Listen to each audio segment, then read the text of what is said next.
My name is Ole Henrik Hannesdal. My job is project manager at a project called Green Car, or Grønn bil in Norwegian.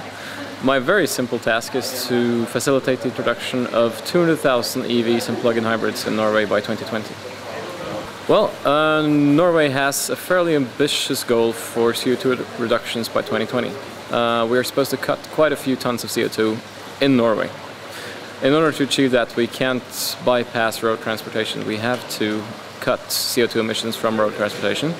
And because we also have a brilliant power system with clean power in abundance, electricity as an energy carrier in road transportation is brilliant.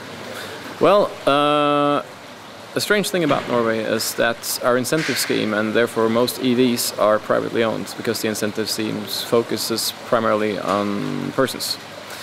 The public fleet has hardly any EVs in it. Large companies hardly have any EVs in it. The potential is enormous in especially the public fleet.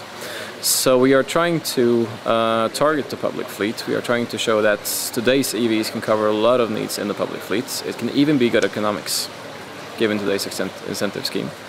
And we're also trying to get the government along in terms of redeveloping the incentive scheme and actually making it even more attractive to get EVs into the public fleets. The government is definitely not setting the example by using their own fleet to pull up the rest of the market. There are 66 EVs in the public fleets in Norway today, out of a total of 2,850 EVs, so it's hardly any. It's less than 2%. We would very much like them to be front runners rather than to drag behind. And as such, we're really working with municipalities and also with national government to try to find ways of making this happen.